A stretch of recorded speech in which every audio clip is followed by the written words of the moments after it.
I'm Bonnie. Welcome to Tarot with Bonnie and Peter, where we take the mystery out of the tarot and help you bring this ancient practice into everyday life. In this podcast, we'll talk about life, tarot, and everything in between. So grab your tarot deck, get comfortable, and start your journey to tarot with Bonnie and Peter.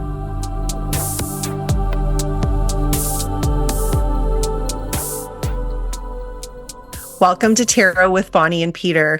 I'm Bonnie, and today we're talking about the tens in the tarot. So we've been on a mission to go through all of the numbers in the Minor Arcana, and here we are at the tens, which is kind of beautiful because what is a 10? A 10 is really, it's a powerful moment in each tarot suit because at the 10, it's like the journey reaches its full expression. So we start with the ace, we end with the 10. And then, of course, we continue into the court cards. But in terms of the numbers, the 10 is at the end, but it's almost, although it's like the culmination, it's also the threshold because the 10s, they represent completion, but they also represent a new beginning. So even though we're sort of at that end piece, we know that the next stage is going to be a new beginning. And if I'll get nerdy in numerology, if we look at a 10, the 10 actually becomes a 1 if we drop the 0. So, and what do ones represent? Ones represent new beginnings. So it's kind of like this interesting mix of being at the culmination, the completion of something, but also knowing that you're getting prepared to start a new beginning. And in the tarot, the 10s, they're pretty full. It's a lot of strong energy. I love that's a great way of describing them, full. Right? Yeah, exactly. We can be a little particular as to what tens we like to see in a reading. So they can be overwhelming. Sometimes they can be really serene. But again, it's just to know that it's not the end of the road. It's like almost the beginning of a new chapter. So there's a lot in the tens, and we're going to get through that today. We're going to go through each 10 in detail, and then we're going to give you some practical tips and how you can work with, the tens in everyday life. So, Peter, do you want to give us your insight into what you think the tens in general are? I don't. I've got nothing to add because I was thinking, as you were going through, I've got my mental list where they are about, I would have used like the word, kind of muchness and sometimes almost too muchness.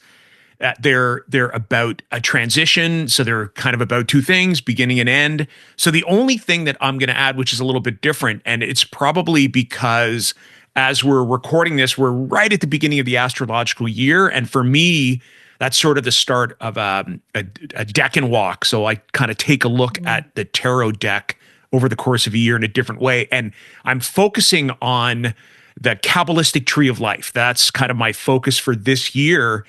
And the one thing about the tens where they sit on the tree is they are the most grounded card. So the 10 sphere, which is, called kingdom, I'm trying to think, I think it's Malkuth, is the Hebrew name, is the sphere that is the closest to us. Like it kind of represents the element of all things.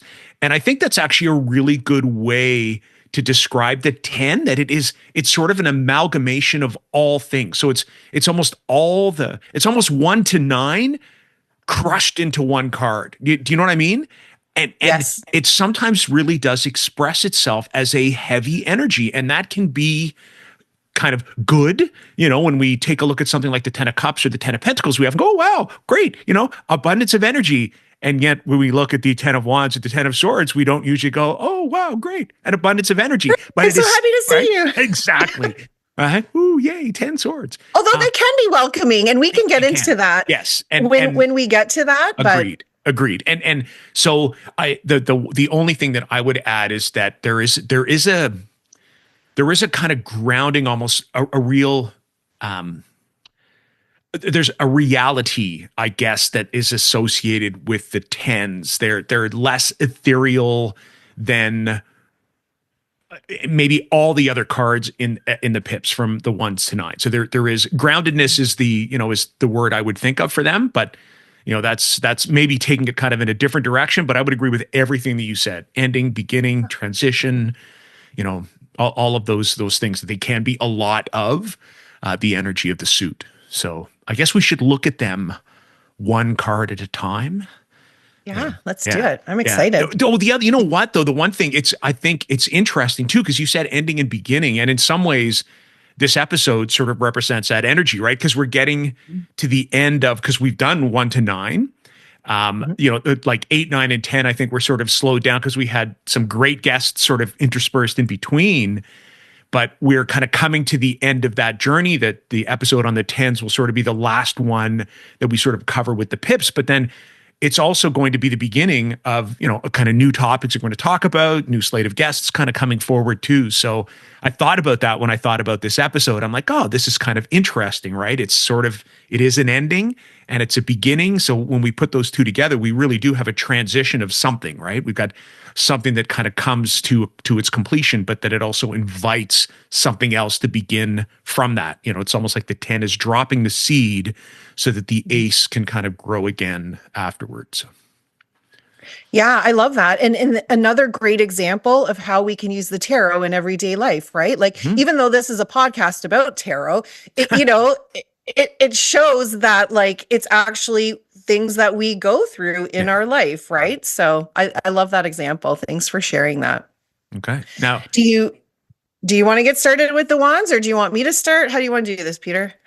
sure. You know what? Yeah. Why not? I'll start. I'll start with the wands because I always think the wands is an interesting. It in some ways it's kind of an easy card to start with because I Mhm. would always tell students that the image itself kind of it makes this card an easy one to interpret. So for those of you that are watching, I'm holding Mhm. up the Ten of Wands from the Rider Waite Smith deck. But it's I would think that most iterations that are based on kind of scenery in the 1 to 10 cards, so kind of based on Pamela Coleman Smith's work, show this kind of image. They show somebody who's carrying a load, and that's a good summary for this card. Is that we have Ten of Wands. We've talked about the idea of completeness. We've talked about the idea of the end. When we think of what that fire energy, what those wands represent, they do represent passion. They represent that creativity. They represent, that heat that sort of drives us forward. And this person in this card, the Ten of Wands, is taking that to the extreme. So they're not carrying 1 or 2 or 4 wands. They're carrying 10 of them. They're carrying them in a way like if you take a look at their feet, they're kind of driving themselves forward. They don't even know where they're going. Like they're so consumed in the task at hand that they actually have their face buried in the wands and they can't see the destination that's there in front of them. So I always think when we think about the Ten of Wands, the image, particularly Pamela Coleman Smith's image in this card, really does a great job of interpreting, does a great job of supporting the interpretation of the card itself. Because all of those things, carrying too many, carrying too much of a burden, moving forward without looking where I'm going, driving myself forward with my heels, like the heat of my feet, and really not paying attention to the destination or even losing sight of what the objective kind of was. Overdriving myself, overworking, carrying too much, not being able to put down, elements of my bundle of my wands, all kind of sit inside of this card. Oh, and I don't know. That's me, and the Ten of Wands. It's one of two examples of that, you know, I'll come and say it's almost that holy shit, how many wands has to be too many wands. Like, if this person was carrying 5 wands or 6 wands, we'd say, wow, that's a lot of wands. But they don't have 5 or 6, they have 10. So, Mhm. it's kind of like, come on, really? Just put some down, and make 2 trips, do whatever it is you have to do. But, that's anyways, that's the Ten of Wands for me. How about for you? How do you see that the Ten of Wands? Yeah, exactly the same. It's like carrying a heavy load, Mhm. right? What are the burdens that we're carrying?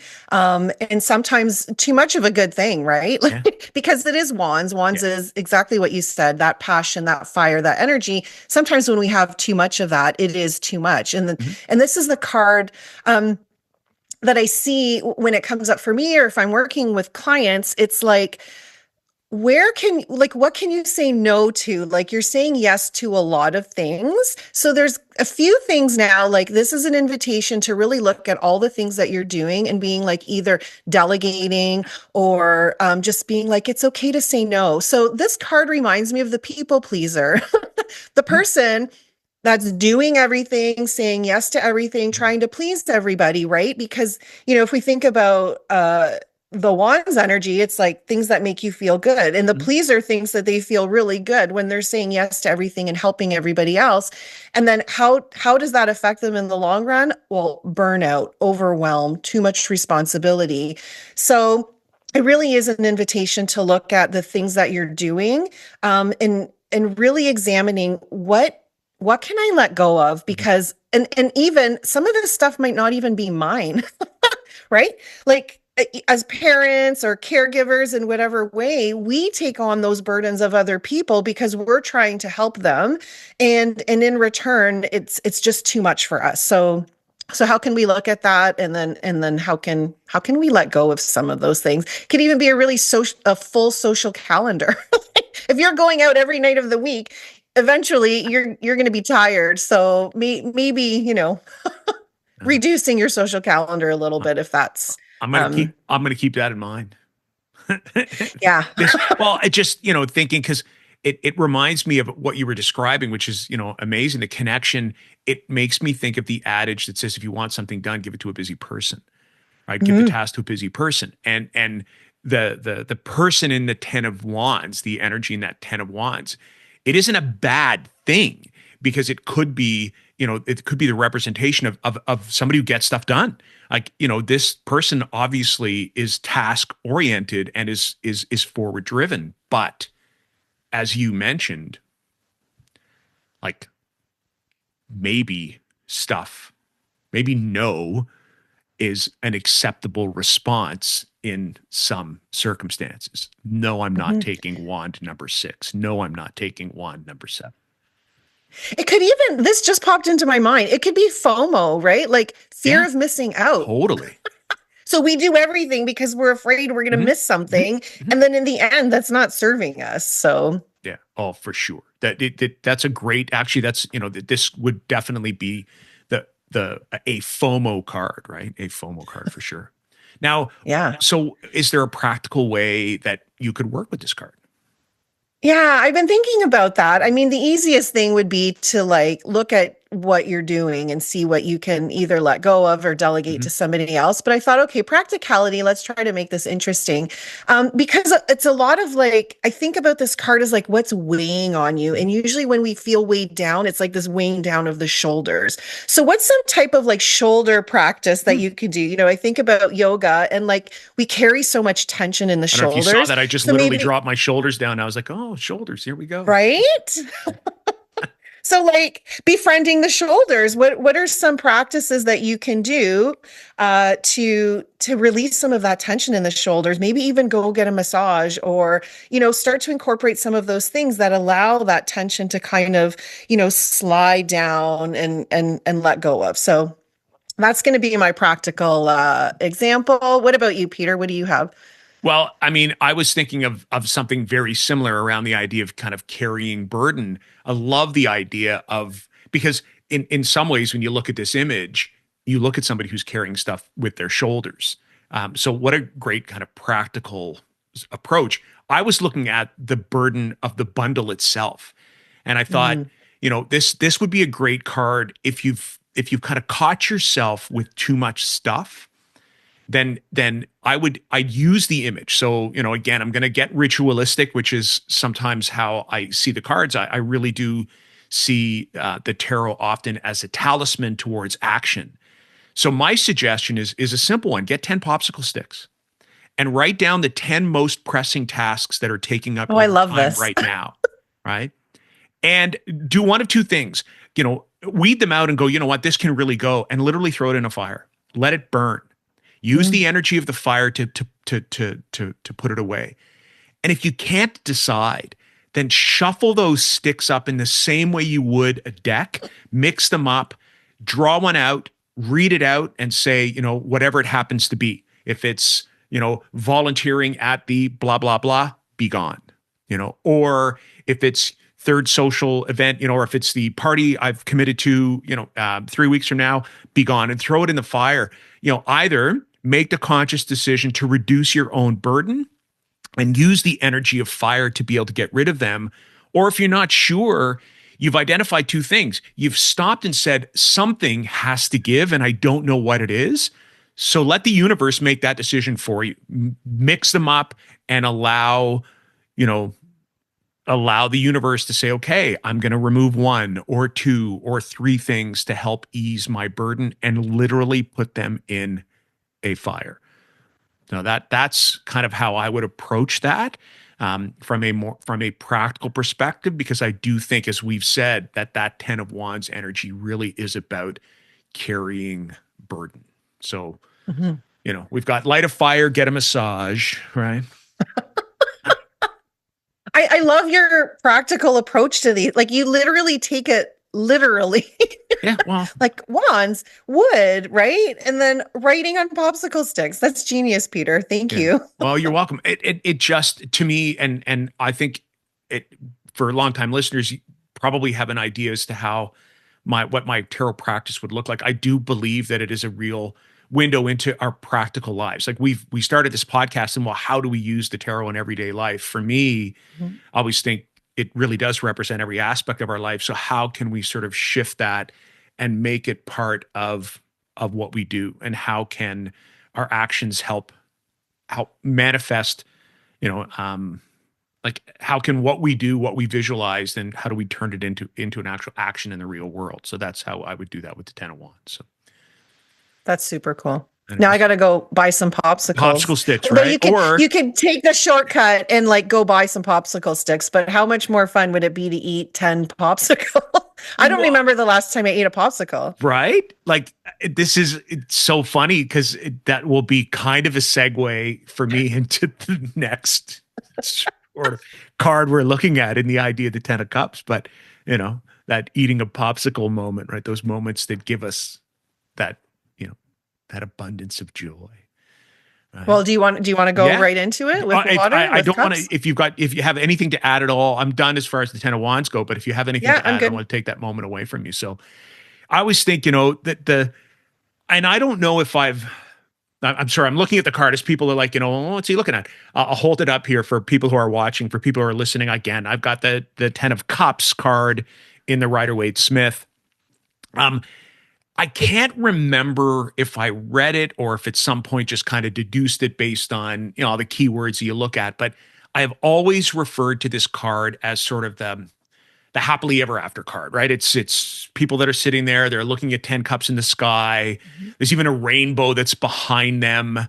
And I think most iterations, in the same way that most iterations of the 10 of Wands kind of show somebody carrying a burden, most iterations of the 10 of Cups kind of show this, a similar theme. Somebody who looks like they're experiencing, an abundance and overwhelming joy. So it kind of links to what we had talked about, the idea of, sort of a culmination of, this could be something that brings a celebration of overwhelming joy, of an abundance of joy. What kind of things do you do or have you done or that you can focus on that bring you that experience? But the 10 of Cups, like all tens, is a transition. So when I think of this card, this one really reminds me of another card of sort of, happily ever after or good fortune, which is the Wheel of Fortune, which is a 10 card. It is often also a card of, good omen, right? Good. It's the Wheel of Fortune after all. When we think about somebody who wins a fortune of something, we usually think they want something in abundance. We're not talking about them winning 50 cents, right? The idea of being fortunate in this sense is really it has an overwhelming sense of abundance. But the Wheel of Fortune reminds us that we don't always sit in that space, that when we have those moments of overwhelming joy, of overwhelming emotion, I think what the Ten of Cups does is it says, embrace that, live in that moment, recognize, understand that you are experiencing something that is bringing you joy, but don't take it for granted. Understand that that moment could be long lasting, it could be short lasting, it could even be fleeting. So, don't make the assumption that this 10 of cups moment is going to stay there forever. Don't sort of get lost in that, oh my goodness, like that, almost that fairy tale like happily ever after. And sometimes I think the 10 of cups is sort of the reminder that kind of what goes up, what comes down. It's also a reminder that we remember that feeling of abundant joy, and bring it with us when those moments of abundance, of joy, of those 10 of cups moments are fleeting, when they sort of abandon us, when they leave, and life is a little bit more realistic. I don't know. I feel like I kind of went around and around in a circle, but if people go back and listen to this again, you kind of get the idea of both that overwhelming sensation of all of what sits inside the cup. So intuition, emotion, joy, celebration, all of that, the idea of the cup runneth over kind of sits inside that card as well, but a recognition that that may not be forever. So hold that and take that with you when you're not in those moments of overwhelming cup-like energy. That's what I've got. How about you? How about you for the 10 cups? That was very well rounded, Peter. Cups rounded, Thank right? you. Yes. Very, yes, right? Like a cup. Yes. And I'm sure you've read it somewhere, because I've read it somewhere too. It is generally the happily ever after Right. card. And quite often you see a rainbow, and usually a family of some Mhm. sort. So when I see that card, for me personally, when I get it, it does remind me of my Yeah. family and what it is that I'm doing and how that's bringing joy. Not necessarily that I have to do something to bring joy to the family, but like it's like my why of Right. like I love being with my family. This is great. This is a time of like connection. And this can be family by choice, right? It doesn't Mhm. necessarily have to be our immediate family. It's how do we cultivate happiness in those moments? And the what I really think about this card, other than, the happily ever after, if we're going to call it that, is the present moment. And you Mhm. said that, and I think about the rainbow.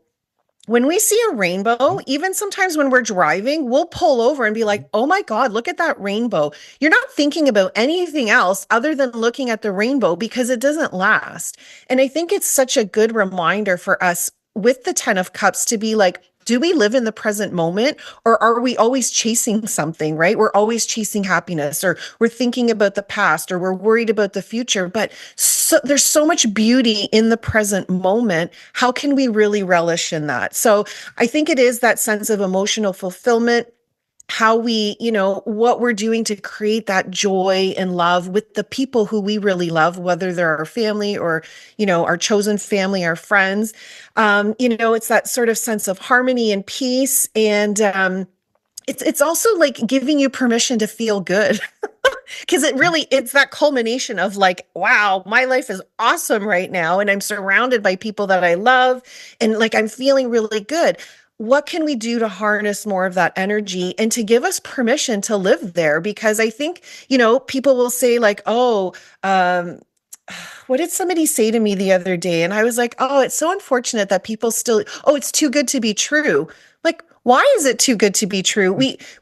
We take so much and be like, oh, like I'm not deserving of that much happiness, or like, so I really think it's that invitation to be present, Mhm. especially in those moments. And then how can we live more in that? I mean, I know things happen. We're not always happy like that, but how can we be more aware of that, and that it's possible for us, and that we're deserving of happiness and love and joy. So Mhm.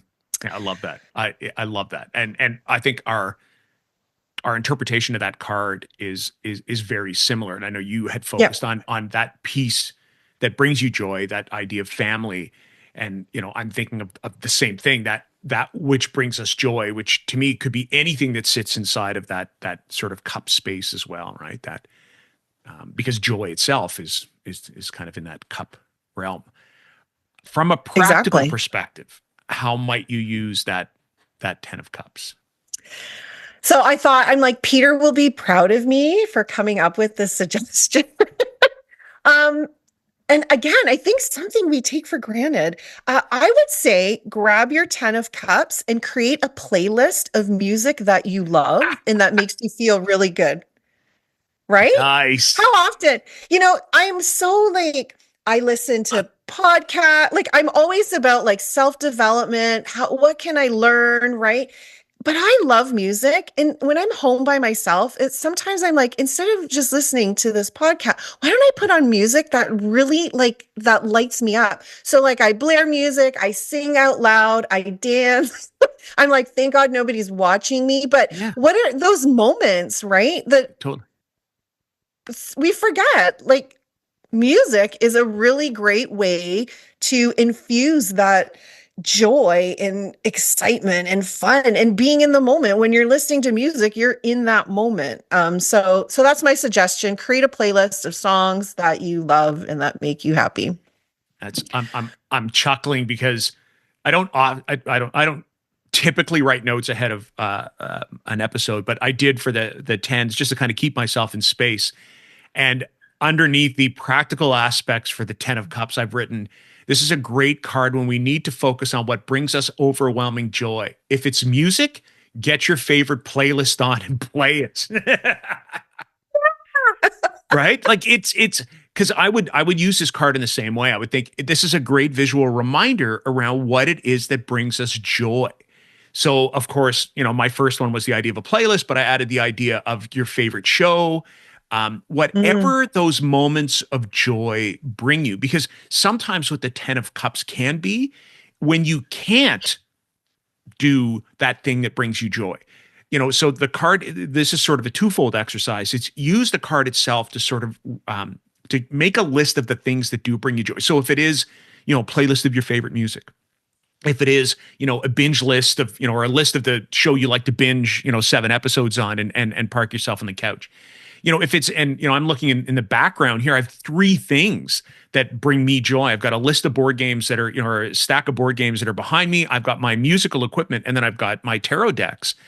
Obviously there are other things that bring me joy, but if I could visualize those while thinking about the 10 of cups, then if I don't have those things present, and I've got my little mini deck that sits inside my car, for example, pulling out the 10 of cups and just or even visualizing the 10 of cups and then thinking about those things that bring us joy can sometimes change our mindset. Because what we could do is say, you know what, I can't do it now, but at the first moment I get 7:30 this evening, while I'm making dinner or after dinner is done, I'm going to put some headphones on and I'm going to throw 30 minutes of my favorite playlist on because I'm looking for that thing that brings me joy. So I think we've sort of approached this from the same way. I would talk about using the 10 of cups as sort of a visual medium if you don't have access to things that bring you joy, to at least be able to internalize the emotion that comes with that, in mhm. anticipation of that first time that you're going to get to, throw your favorite board game down on the table, sit down at the keys and, and play something. Whatever it happens to be, put that playlist on. So great moments I of love that. great moments of joy. Yeah, no, Yep. me too. They're great. Hopefully, they're helping our listeners with some practical examples on how to use these cards, because the tens can be a lot, right? The tens can be a lot. But I think you used the word in the introduction about they are a powerful card, so that makes them a powerful tool to be able to use as well. Mhm. And we're halfway through them. Oh. And we're halfway through. Yeah. What's next? Ooh, Ten of Swords. Oh, you get to tackle this one first, I think. Oh, Yes. thanks. Thanks, Peter. Ah, the Ten of I Swords. know, right? What Oh. can I The say? Ten of Swords. Um, this is a powerful card. It's for me, um, this is probably the image in the deck that freaks me out the most. And normally, when I'm buying a deck, I look for the Ten of Swords to see how gruesome it actually is, because it's a pretty gruesome card. So Peter and I have very different views on. Peter loves the gruesomer the better, and I'm like, no, it needs to be gentle and kind. I just But want the Ten of Swords to look like, a Ten of Swords. That's all. yeah. So okay, so let's talk about the Ten of Swords. I do when the Ten of Swords comes up in a reading, although it is a really difficult card to look at because it's usually someone laying on the ground with 10 Mhm. swords stuck in their back, you know, who knows if they're alive, if they're not, like whatever your interpretation is. But it's like meaning like rock bottom, like you Mhm. can't go anywhere. You're stuck. But the lesson of that card is that it's the ending, and there's only like you can only go up from here. So if you've been in a situation that's been really difficult, and we're in that element of air, which is our thoughts, our communication.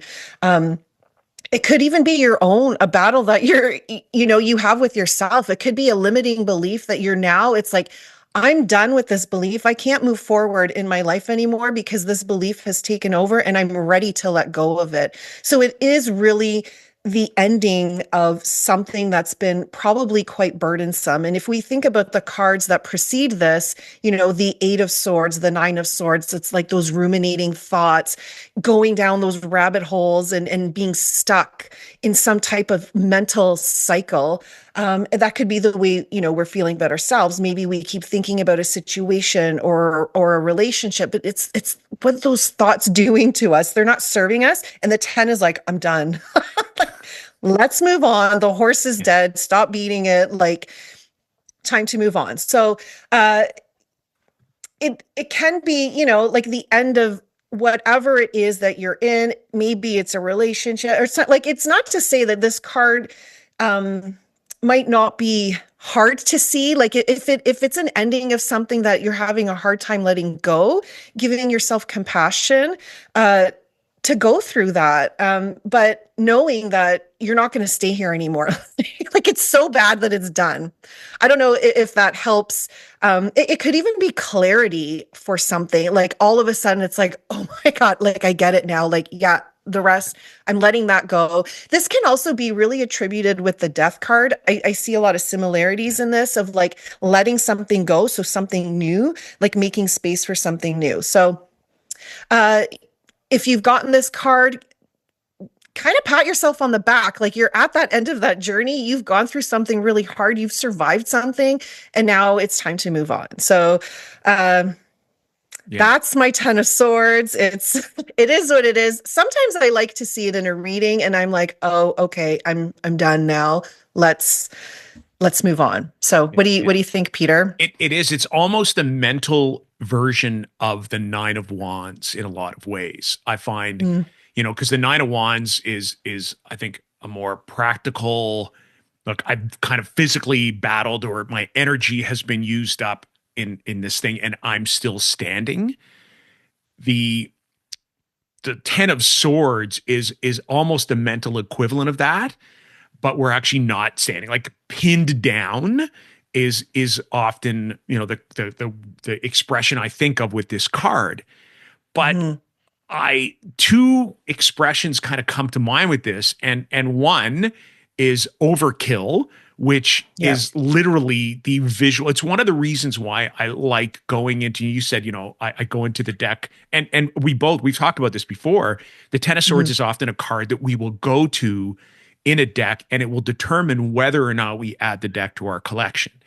And to me, that idea of overkill. So in both ways, like in the idea when we talk about, oh my goodness, that's overkill. Like, come on, that's over the top. I think that is clearly an expression of this card. And then literally Mm. the overkill.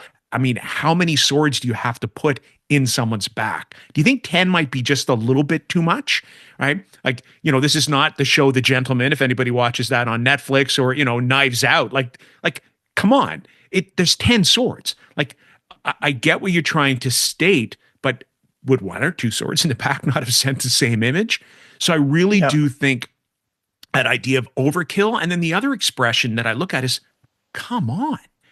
Like the concept of enough is enough. So I love how you Yeah. talked about the idea that this is a card that really does kind of invite us to say, okay, we have spent all the mental energy that we're going to spend on this.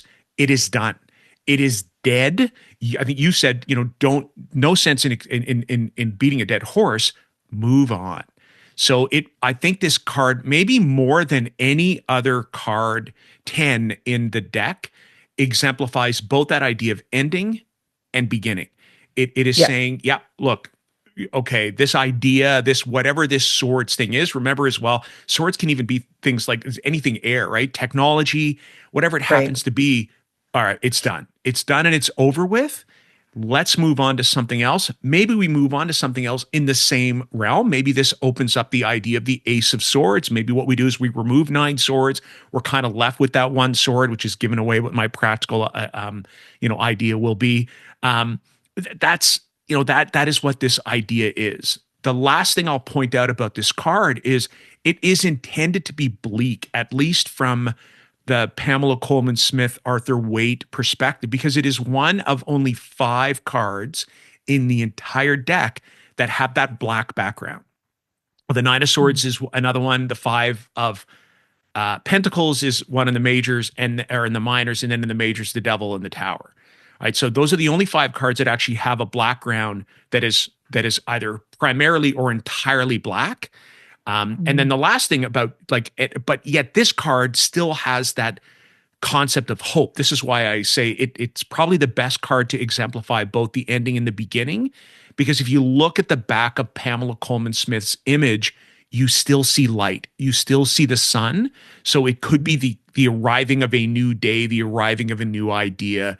It is the essence of the Ace of Swords kind of coming forward once we've moved beyond that Ten of Swords as well. It is they all are, when we get to the Ten of Pentacles, they really are powerful cards that, like them or not, really do speak loudly when you draw them as a card of the day, when you work with it intentionally, when you see it come up in a spread or in a reading. So, Mhm. I always say the tens, aces and tens, and majors are cards to kind of say, "Whoa, hey, how you doing? Pay attention to me." Yeah, Yeah. that's what I've got. Oh, I love that. I've remembered you speaking about that before of like it's like really do you need yeah, to have 10 swords? So that's a great reminder for me too about like overkill. Like really like yeah, it doesn't have to be that much. totally, So totally.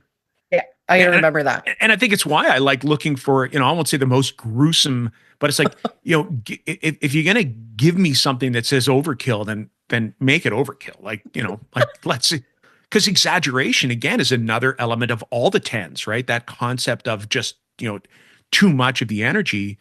Like they've really taken exaggeration and they've moved it to a next level in the Ten of Swords. I'll have Mhm. to I should have, well, I didn't know I was going to talk about this, but there's a card that you would probably love. And I believe it's, oh, I don't even Uh-oh. know where my deck is right now. Yeah, It's don't, because the, last thing I need to do is buy another tarot deck. I don't have. okay, I'll show you the image, but it's Ian Daniels, the vampire. It's not just the vampire tarot. It's more than that, I think. Okay. And I'm sorry that I'm not getting the right, but literally on the 10 of swords, there's like a stake driven, right? Like you would love that image because it's the epitome. Right. Right. But in the card, you don't know if that vampire is alive or dead, actually. Correct. Like, is it creating new life or is this the final? So Is it the I'll have to final show blow? you that card. Right. Transition, right? Ending, beginning. Yeah. And that's Yeah. often what I'm looking forward to. I'm looking for is that concept because I'm trying to, it was Terror of the Abyss, I think, is that the one that has 2 different Yes. iterations of the Ten of Swords? And you like one Yes. and I like the other. Right. But we both have the I like the deck. gentle one. Right. Totally. And I like the non-gentle one. And I think it's made, I think in our second episode where we talk about our favorite decks again, I think it made one of our lists and we talked about that. So if anybody's looking, go back and have a listen to the episodes on our favorite decks. And we've talked about the Tarot of the Abyss and the 2 different Ten of Swords that are in that deck. So, all You right. know what? I'm gonna shout out to deck creators that do that. I Yeah. love that. Yeah. Me too. There's also an option for the 3 of swords. So some of those images that are a little Yeah. bit, Some deck creators offer two different versions, and it's not just on those cards. In some of the feminine decks that I own, there's male versions of kings and or there's female versions Yeah. of kings. I think that's really smart when deck creators sort of give us the option of, what we like. So anyway, just a shout out to people that do Okay. that. I'm of the I like that. So Already thinking we have an episode coming up then where we take a look at decks that offer, because I think, of course, of Crowley's deck and the three different magicians or maguses that exist oh, in that deck as well.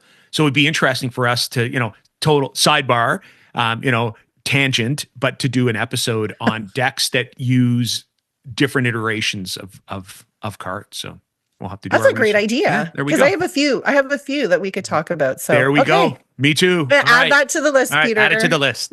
All right. I love it. Now, we Okay. haven't done practical yet for this card, do we? No. Okay. Well, we got to go. Okay. So it's so funny when Peter and I were talking off camera, we were sort of talking about this practice, and I literally didn't realize that I was going to be talking about this for my Ten of Swords practicality. This is something I've done quite often. It's something I do in courses that I teach if the timing allows for that. But for a practical reason or a practical way to use this card, I would pull the Ten of Swords and I would write a letter or some type of journaling. A letter is really powerful. So if there's it could even be a letter to yourself or a letter to your inner critic or a letter to a person that you sort of want to express some feelings and you're not ready to do that face to face. Writing them a letter and not sending the letter, I think, is a really great way to do that. So if there's some type of ending, maybe you're not particularly happy with that ending, or something has happened and you're still having feelings of like, there's still something there. The pen, which you have said many times, Peter, on this episode, is a wonderful symbol of the air element because Correct. it's communication and we write with pen, paper, or sorry, pen, pencil. So write a letter to somebody or yourself, something that you're ready to let go of, and you can burn it, you can rip it up, you can plant it, however you want to discard of the letter. You can. I'm not recommending you send the letter if you're writing it to somebody, but just a way of sort of getting that out. Journaling is a really powerful way to shift energy. So that would be my use. And I'm sorry, Peter, because we were talking about We it before. were. No, and we talked about it beforehand around some activities for a workshop a wonderful workshop that you had hosted and that I had attended as well. And that, was talking about the idea of writing as something cathartic in a lot of ways, right? The idea of release. So no, I think it's a beautiful way to be able to do just that. I think you talked about remove, let go to take something out. I'd probably shift that. And I love the idea. I think the idea of words and communication and writing sits so well inside the swords. But so does thought and kind of mental capacity. So for me, I like the visual of this card itself. Sorry, I shouldn't say I like it, but it is powerful. So my Mhm. suggestion would be, I mean, if you want to enhance this with writing, because again, it's a beautiful practice, or if you kind of combine the two, I would simply look at recreating with like a plasticine or Play-Doh or a tomato and toothpicks, recreating this card Oh, and then removing the swords themselves, going through the action of mm. recognizing overkill. How, I'll repeat, how many swords have to be in the back? So then I think, well, if the symbolism of swords in the back is the idea of pinning something or someone down, then physically removing the swords from the back through an activity with toothpicks and plasticine, or with skewers and a tomato, or or an orange or whatever it happens to be, physically do that. Think about what mental burden you're trying to alleviate and remove. swords one at a time. Maybe, you want to recognize that there is still something weighing on your mind and pinning you down. So maybe you leave one or two swords or toothpicks, the equivalent of swords in whatever the representation is. And then maybe that gives you an opportunity to then shift to that activity of saying, okay, these are the burdens that are there. And then I'm going to write my letter, or I'm going to journal. I'm going to use that air energy to do that. But I often, when I can, like looking at the physical manifestation of the card itself and what action can we do to either enhance that energy or to remove that energy, or really to kind of ponder that energy. So here with something, please don't get, swords and a sack of sand. Although I guess if you can do it safely and, you're like, make sure your neighbors know what's going on, where you get the call that says, oh my goodness, somebody's removing 10 swords from something on the ground. I don't know what it is. That's why I'm saying, I thought of plasticine and toothpicks, thinking of my time as an educator where, you'd have sort of Play-Doh somewhere, but, anything that works. I love that imagery and how powerful that is. Mm-hmm. And I also thought about the Ten of Swords as you were speaking about that, like if you're putting the toothpicks in a tomato, for example. I'm like, we could be the ones that are the Ten of Swords for somebody else, right? Like if Right. we're having an argument with somebody, like when is enough enough? Like you can say your piece and move on, right? So maybe that's also a reminder of like when we're being too, like it's just too much now and it's done. So Great yeah. reminder. No, it's like Give me really, some right? time to Yeah, reflect, Peter. totally. Like there are times when we are somebody else's Ten of Swords, right? That we are. That's a great reminder, because we sometimes think, when we think of a card like this, when we think, oh, it's something else or it's someone else, it's something that is pinning us down. But you're right. Why could we also not be this particular energy, to somebody else? Yeah, maybe we're also causing that. We talked about Ten of Wands. Maybe we're the reason why someone else is overburdened. Maybe to help ease our burden, we're handing our sticks over to somebody else and they're carrying them. And because they're not setting boundaries, not saying no, we're taking advantage of that too. So Yeah. yeah, great reminder that sometimes these cards can be a reflection of us, right? We're sitting there. They're not necessarily things done to us, but sometimes things that we do Yep. to others. All right. So insightful here at Tarot Right? with Bonnie and Peter, I have to say. I was just going to say, look at all the depth people are getting. And we've only talked about 3 cards today. I know we have one more. Oh my gosh. I know. Okay. Pentacles. You want to tackle this? Do you want me to Sure. tackle it? We How do you talk. want to No, do this? I don't mind, because I was thinking, we talk about depth, and the first thing I'm going to mention on this card, because as it shouldn't surprise people, I'm usually drawing my sort of interpretation from the Rider-Waite Smith, and I like the Centennial Edition because I like the muted colors. But I talked about, sort of the start of a deck and walk, and my exploration of the tarot and how it links to the tree of life. And I think it's interesting that what essentially is the last pip card in any tarot deck, because usually through the Hermetic Order, the Golden Dawn, and most decks are sort of organized in that way. If you go through a brand new deck, you usually get the majors first, and then you get the suits in the order that we go in, actually, on our podcast episodes. Usually it's wands, then cups, then swords, and then pentacles, and the 10 kind of being that last card. So the cards, and I don't want to get too esoteric, but if you go and search somewhere for the image of the tree of life itself, you'll notice that the tree of life is actually in the structure of the pentacles on this card. So in many ways, the 10 of Pentacles almost represents all life and all things, the element of all life. It's the ultimate abundance. It's the kind of ultimate completion or culmination of a project. It is ultimate gratitude.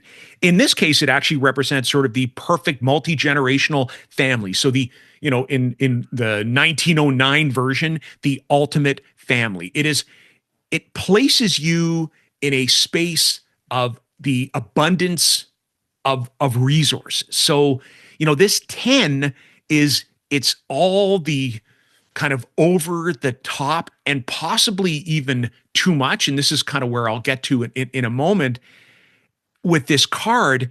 It it has kind of almost everything we need.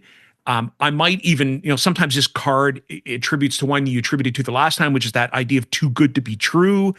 But it's turning that expression on its head. And I think in this card is often an invitation for us to recognize what we have in abundance, that Ten of Pentacles energy. But then it's also an invitation to say, where can I share my abundance with it? Where can I plant the seed of my own abundance, kind of going back to Mhm. that ace, somewhere else? So it doesn't have to be material wealth. Often people look at this and think, oh my goodness, here's 10 coins hanging out in the air. It doesn't have to be that. It can really be anything that sits inside the realm of pentacles. So maybe it's a body related practice of some kind. Maybe it's a practice or routine of, because routine is also something, that daily routine that sits inside the realm of pentacles. Maybe it's something that you've done extremely well and could now start teaching to somebody else, where you could take that kind of 10 that that completeness, and start planting that A seed of pentacles. Like that's kind of where I see that the 10 is a beautiful card. The 10 of Pentacles, when it shows up, is a beautiful card, but I think it also links to the offering of the Ace of Pentacles that says, I have so much of something that I could now safely offer it to help somebody else kind of start on this Pentacles journey. So that's sort of where I see this Ten of Pentacles card in a simplistic way, but in the esoteric way, I really do see it, as almost a picture, a microcosmic picture of everything we have in our everyday life, and that's sort of shown by the overlay of the Kabbalistic tree of life on the Ten of Pentacles card. So I don't know, kind of esoteric, kind of practical. I'll leave that. I'll leave that with you. No, that was great. And every time you kept saying something like, "Oh yeah, that's what I was gonna say." Oh yeah, yeah, yeah. That's how I think about the card I too. did that when you So talked about the tens in general. I was like, oh my goodness, here we go. Yeah, yeah, I was going to say that. Yeah, I was going to say that. Yeah. yeah, I love to see the Ten of Pentacles in a reading. I've heard it referred to this as like the mortgage is paid off kind of thing, right? So we're at this point in our life where we have created abundance. So again, like you were talking about the ace, we took that seed, we planted it, we nurtured it, and now we're at the 10. And now this is that card of abundance. And again, it doesn't have to be material wealth, but abundance in what form, right? Is it our health? Is that um it could be wealth, it's our home, like kind of all of those physical Mhm. things. So we're at this point now where we've accumulated that. And how do we view our abundance? So I will come back to this with like manifestation and gratitude. Like I see the pentacles as that suit of how we view abundance. How do we manifest, right? So it could be a reminder to be like, okay, we have more than we think we have, right? Like when we want something, if we kind of step back and really look at everything that we have and we feel that gratitude, that's that feeling, right? And then we can create more from that space rather than creating from a space of lack. So this card reminds me to be grateful. It reminds me of how I view abundance. It reminds me of Mhm. all the great things I already have in my life. And then that question of why do I want more? Like, why am I creating this? And it could be to create that legacy, to that tradition, or, for like, why are we doing what we do? Because, in terms of why I'm doing it is, to provide, a better life for my kids. And then Yeah. maybe something that I'm doing provides some type of legacy, or there's traditions that they're going to hold on to. So there's kind of a lot of things wrapped up into this card. Um, so yeah, like how we view that family dynamic, what Mhm. we've created, how we share. I love that, Peter, as well. It's like we have so much. How can we share that with others? That Mhm. could be with our own family, with friends, loved ones, even, charity. So the Ten of Pentacles, whenever Yeah. I'm asking questions about like career focus or things, I'm always looking for like the 10 or the king. I'm like, if I get a 10 or a king, I know this. Right. Yeah. So Yeah. yeah, Ten It's of Pentacles.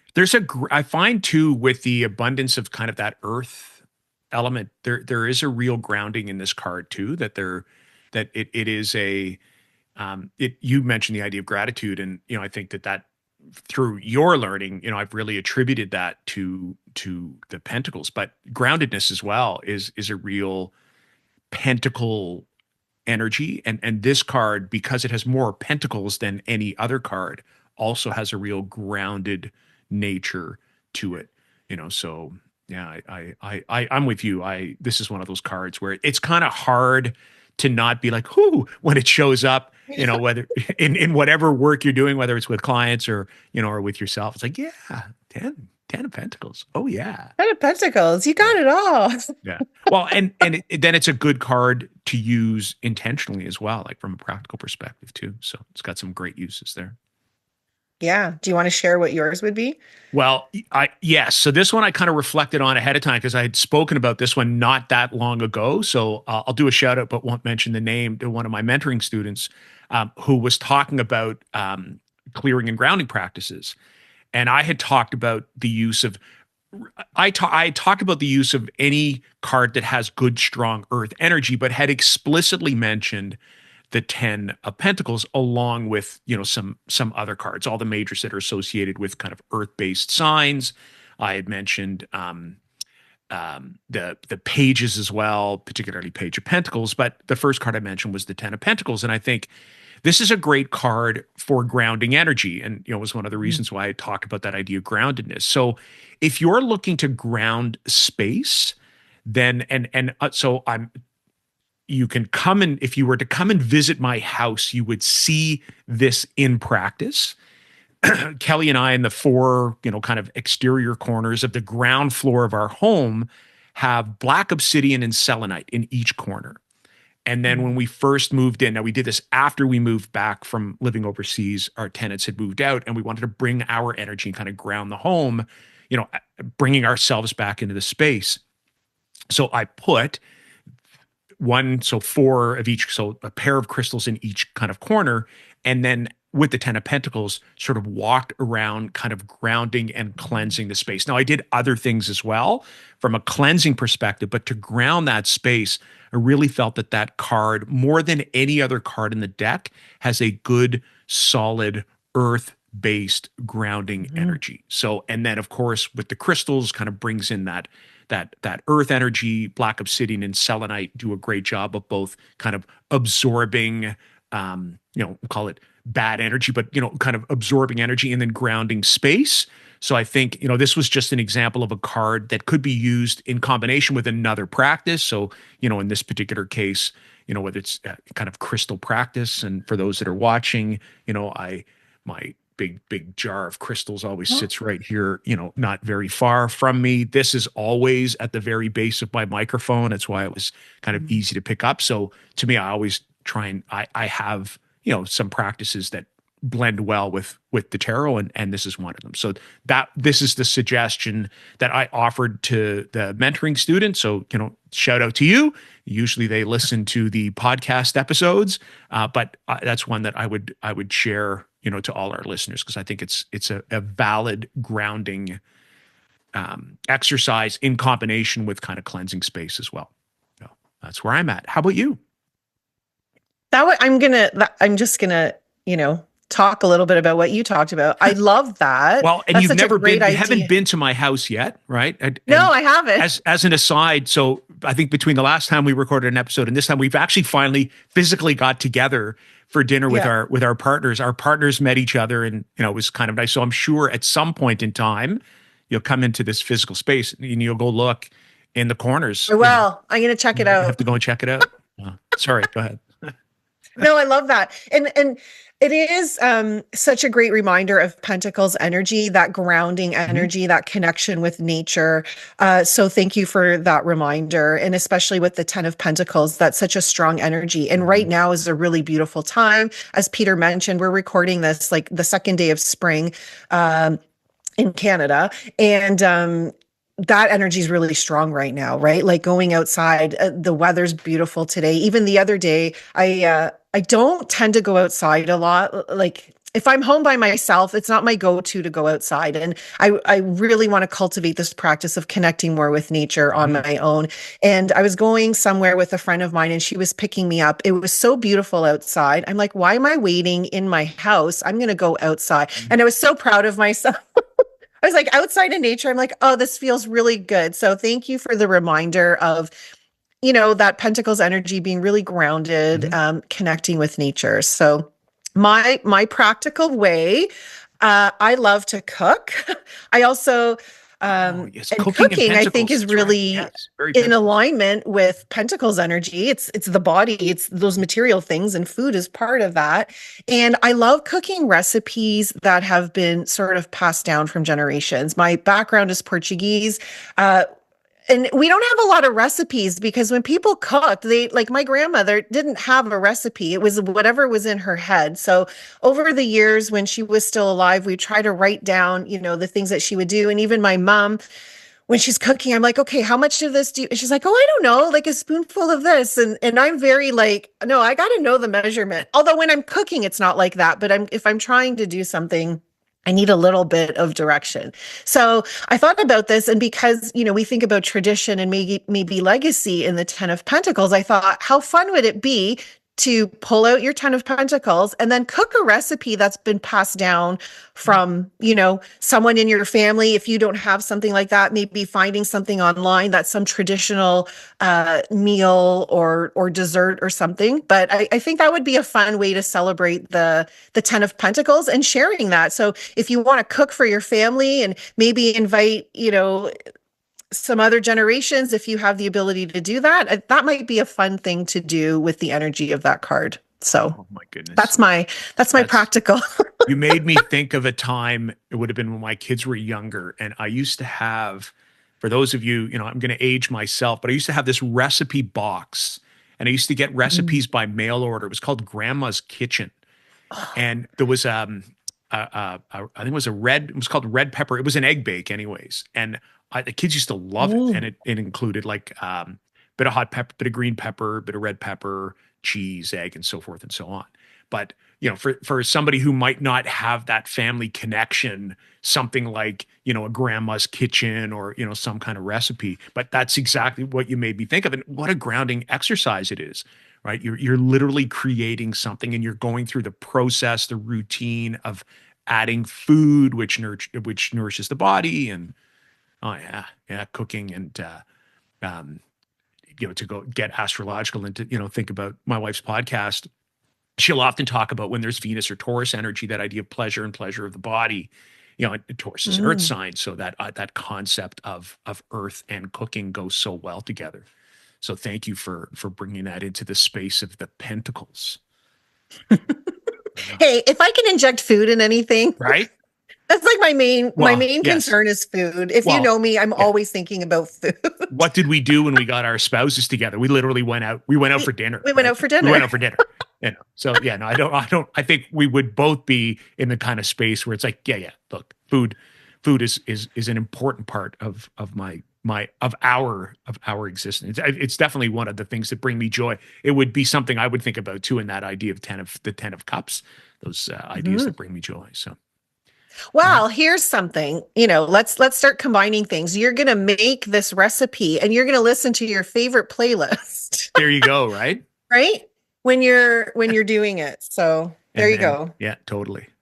Okay. Okay. We're to that point, Should- aren't we? Yeah. I know, yes. I know. I had reached over just beforehand because I said, sometimes I'll think intentionally about the deck I'm going to use, but I told Brian, I said, I'm just going to reach over and grab whatever deck it was, and it was the Nightfall Tarot. So I'm just going to shuffle that one up. I think I've used it once before, but it's a beautiful black and white deck, so no colors and kind of shades of gray and stuff. So how about you? What are you using? I'm going to use Tarot of the Witch's Garden by Sasha Oh, Sasha Graham. Graham. Yeah. Oh, sorry. Yeah. This is Amory or Amory Abbott, Nightfall Tarot. Yeah, I need to check out that deck. I love a good black and white deck. It's beautiful. It really is a gorgeous deck. All right. What do we draw here? Okay. All right. Do you want me to? I've drawn my card, or do you want to go? Yeah, go ahead. Okay. So we were talking Pentacles. I didn't draw the 10 of Pentacles. That would have been kind of funny. But I drew the Ace of Pentacles, which is kind of, I guess if you, and I'm trying to think of Janine Worthington's deck in between tarot. I I'm trying to think if she goes kind of 10 to 1 or if she goes 10 to page. I think she goes 10 to page, but I always think, the Ace of Pentacles is actually, to me, I think it's that sort of culmination beginning. If we went sort of 10 of Pentacles, to me, the next logical step would be the Ace of Pentacles. And what we talked about grounded, I mean, for those who can see, I'm just going to like, I don't know if you could be any more grounded than this card. I'll describe it for those who are listening. Like the hand that usually comes out of a cloud in the Rider-Waite Smith is actually coming out of a grove of trees. And it's above this cabin that is sitting in the middle of the woods by a lake. Like, I don't know if, and we talk about things that would bring us joy. This has got to be just about as close to a happy space, for me. Like, I look at this card and I think, okay, so look, you know what? I'm going to actually channel my inner Liz Worth here, and I'm going to interpret based on the image. So if I'm looking at this, I got this cabin in the woods and the trees. I'm envisioning actually an author that is sitting, because I'm thinking, oh, if I was going to, continue kind of writing my book, this is where I'd want to do that. So here's this author sitting inside this cabin. They've got these ideas together. They're finally putting words on a page. The action, the grounding action of sort of creating this idea of planting this Ace of Pentacles seed. The aces are often the start of something, right? They're the first step. And well, actually, and you talked about this idea with another one. You just had the workshop. Wonderful, by the way. I'll do a plug for your workshops. I attended Oh, a thank magician you. workshop this week. Phenomenal. Like, I was, glad to attend as an attendee. I got so much out of it. But you talked about the magician as the manifestation of that first step, right? Taking that first step. And I think the magician is a one card, and aces are kind of the minor arcana version of that first step.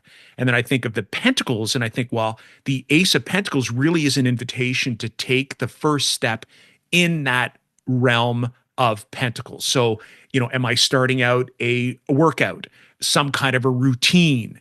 That's what the aces are for me. They're taking an idea of some kind. So in this case, that author in the cabin, and I'm making it tangible. I am doing the first thing that is bringing that idea into the physical world.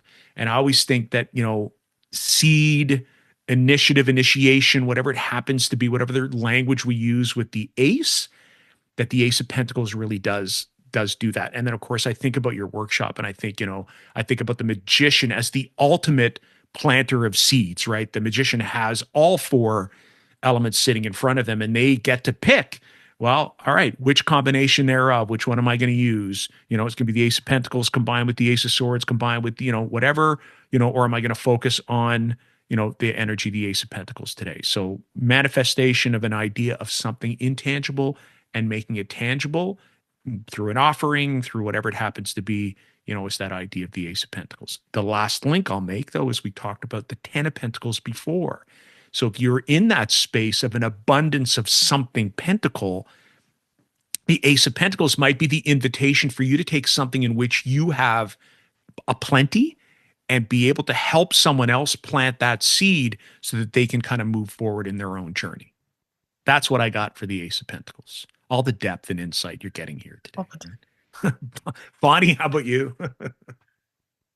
I love that. And it's so timely because, again, we've mentioned this before. Yeah, It's the second day of spring. Yesterday correct. was spring Yeah, equinox. yeah. The workshop that Peter's referring to, I taught it yesterday on the spring equinox, which is really about Mhm. planting the seed of your intention. So I do think about that Ace of Pentacles as an actual seed Mhm. because it is that, what are you going to plant in the ground? What are you going to nurture? What are you going to water? What are how are you going to love this thing so that it grows? And what is that thing for you? So this is a really great opportunity to think about something. And if if you've been thinking about something or sort of looking for a sign, this is your sign to go ahead and do that. And as you were talking, Peter, I was thinking, I'm like, oh, we were talking about food and recipes, and you pulled the Ace of Pentacles. I'm like, I really need to start a meal plan because Ah, I am the worst. It's like, I work from home, but I'm working. I'm not, thinking about dinner. And then it comes to the time, it's like, oh my gosh, what can I take out of the freezer to thaw so I can cook for dinner? Like, so, and it's hard. Like, and I'm always saying to my whole family, I'm like, what do you guys want to eat? Like, it doesn't have to fall on me all the time. So I'm thinking like 10 of wands. Like, I have all this stuff and I have to think about food all the time. Right. And now I've got this Ace of Pentacles. Okay, let's all come together and create a meal plan. So I'm going to use your Ace of Pentacles and I'm going to like use that to create a meal plan I'm because I'm I'm chuckling because as I was describing the Ace of Pentacles, because I turned my phone off so I'm not disturbed, but notifications come up on my computer, and I don't think people could hear the little ping, but it literally says snack. Because what I did yesterday after your workshop is I did exactly what you just said. I said, you know what? I work from home. I need to create a plan because when am I going to eat? How am I going to integrate that? What you when you eat is as important as what you eat. And 2 minutes ago, well, 3 minutes ago now, literally the notification came up and said snack today at, and then the time right beside it. Like, can't make this stuff up. That's, perfect Ace of Pentacles moment.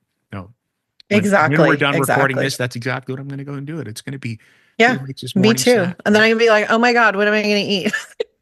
Well, and then same, I did that whole manifestation because followed like 90 minutes after that, I'm going to look at initiating a workout plan because I want to have something that's protein rich, a little bit of carb that gives me the energy I need. But that idea of exactly what you said, Ace of Pentacles, start putting ideas into practice. That is often what that card does. Thank you for sharing that. And then, oh my goodness, yeah, food plan. Here we go. All right. Yes. Okay, Peter, the past few episodes, I'm the one who draws the wah wah card. What? Like, is this trying to tell me something? So, What? what did I What? draw? What? Five? The devil. Oh yeah, but look, that's so go ahead. Go ahead. Okay. Um, the devil does come into our conversation today when we're talking about the tens. For me, again, personally, when I think about the devil, I think about those things that keep me bound. And if we think about the 10 of swords, you're basically stuck. You're like not moving, you're pinned down. So how can we think about those things that keep us stuck? What do we think we're tied to? And, in most iterations of the devil card, it's like people sort of have like these chains around their neck, but they're big enough that they can just take them off and go. So it's this idea of like control and authority, like who's actually controlling us? And is it somebody else who's controlling us? Quite often, it's our own thoughts that are controlling us. We Mhm. think that we're bound to something. And also, funny, we're talking about food. Like, what are some of those things that we do that maybe aren't so good for us, but we're doing because we think that that thing brings me joy, or I need to do that thing in order to cope with this other thing. So it's a really great opportunity for us to look at maybe things that we're doing that might not be for our highest good, or thoughts that we have that are keeping us bound and stuck. And what can we do to make that transition to move away from that? Because quite often it's the things that we're doing to ourselves that make us feel that way. And again, if you're in a situation where it's not you, having compassion for you, getting support so that you, can get the support that you need to get out of that situation. So that's the devil. Yeah, but look, I mean, I saw the devil come up, and I immediately thought about some of the conversations that we have had when we talked about the Pentacles, because the last card we talked about was the Ten of Pentacles. I drew the Ace of Pentacles, and for anybody listening, I'll give you guesses around what element the devil is linked to, and I would give you four guesses, and the first three don't count, right? That this is a Yeah. Capricorn card based in the element of earth. And I think if we're going Yeah. to talk about groundedness, the idea of being, comfortable in our material space, the devil takes that to the extreme, right? The devil Yeah. is all about material space to the exclusion of all other things. And often, if you take a look at the devil card, I don't know if that's the case in the deck that you have, it often actually has a pentacle or sometimes a pentagram, Mm, but it's actually portrayed upside down. yeah. So it actually has the idea of the 2 points above, which Yeah, it represent does. matter, and the 1 point below, which represents spirit. So it Can't is, really see it. It's right here. yeah. The So pentacle, you can't really see it online, but there is an is it the upside down pentacle. single point down, double point up? So that's often represented the manifestation of matter over spirit as opposed to spirit over matter. So it means that in this case, the world of groundedness, the idea of all things material, is coming ahead of all other things. So when we talk about groundedness, sometimes we run the risk of forgetting that earth is not the only element that we have Mhm. to, we have to allow for. We have to allow space for the other three or four, if we're talking about ether, the other four elements to exist. And sometimes the devil is a lot like, yeah, just tangible world, bring it on. Bring it Bring on. it on. But if it's food, then I want all the food. Give me all the food all the time, right? It's that kind of thing. So the devil does take the earth element to excess. Mhm. And I think we've had that card kind of show up before. So I think it's very timely that it showed up based on, where the last part of our podcast episode was going. So, Yeah, that's true. And sometimes with the devil too, it is I think of Sasha Graham. Actually, it's funny that I'm using her deck and right. thinking about that. She has such a great interpretation of the devil and Mm-hmm. that shadow aspect of ourselves and where we're afraid to go. And our desires are, really they're also in that shadow part of Mm-hmm. ourselves. We don't Totally. let our desires come to the surface, right? So if we're thinking about being grounded, well, maybe we have these things within us that we're not allowing to come out Mm-hmm. because they're stuck in our body, that Yeah. physical manifestation, right? If we're thinking groundedness in the body. So how can we allow those things also to come out? And again, like what you said, using the other elements to help us do that. I spend a lot of time up here in air, in Mm-hmm. ether. I don't spend a lot of time being grounded, but sometimes we use those Mm-hmm. material things in excess to fill that void of not feeling grounded. So thank you Oh yeah. for bringing that No. to the Even the idea, conversation. even the devil is the idea of things like body shame, and Mhm. the idea of lack of groundedness in who we are, in our identity of body as grounded. Often the devil can represent that the concept that, those, you talk about the idea of desires and pleasure and the things that, that give us sort of physical tangible joy.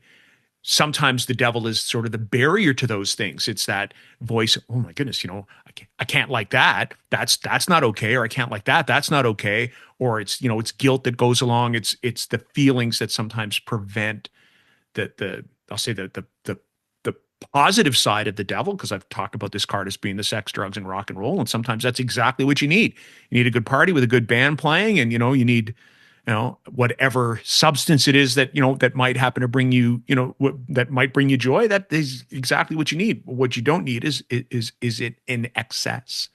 Oh, Mhm. not the band in excess, because again, there's the music that brings you joy, but the activity in excess. So I think the devil card, like the tower card, gets a bad rap. But It does get a bad rap. And so many synchronicities, Peter. What you said about body shame and the devil, I'm like that. right, right, I have I've been using another deck lately, and the devil card in that, which I'm pretty sure I pulled recently because I noticed that it's the devil was a woman, and there were two women that were, of course, bound to the devil, and they were naked. And I was thinking about mm-hmm, vulnerability and totally, how we feel, right? mm-hmm, And that is such a representation in that card of vulnerability and feeling stuck and having that body shame. Like when mm-hmm. we're naked, like there's no hiding.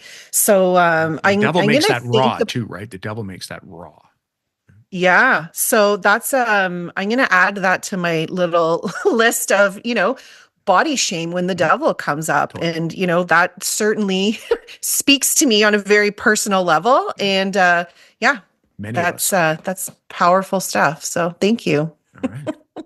Well, I mean, we're at the closing of our episode. So Where can people find you, and what have you got going on these days? Where can okay? The easiest place to find me is my website, which is breathewithbonnie.com. You can sign up for my newsletter. I keep my community pretty updated on things that I have going on, more so than I do on Instagram. If you want to follow me, you can. It's at Breathe with Bonnie. My newsletter, though, is packed with a lot of information. Yesterday, I held a workshop about the magician, harnessing the magician's energy, creating an intention and then meeting the magician through meditation. So I'm continuing that series monthly, and I'm going through the major arcana. So the next workshop I'll be doing is the high priestess. So we get to meet the high priestess, work with her energy, and create an intention based on that. So if you want to check that out, I don't have the details up on my website yet, but they'll be there soon. And every month I'll be going through a different major arcana card. If you live close to the Hockley Valley area, once a month I hold a self-love Sunday class. It's an opportunity for women to come together to be seen and heard and cherished. And again, we do some journaling. I do a collective card reading and then guide everybody through about a 40-minute restorative guided meditation. So that's also a lot of fun. You can find out all that information on my website. So, Peter, what do you have going on? Where can people find you?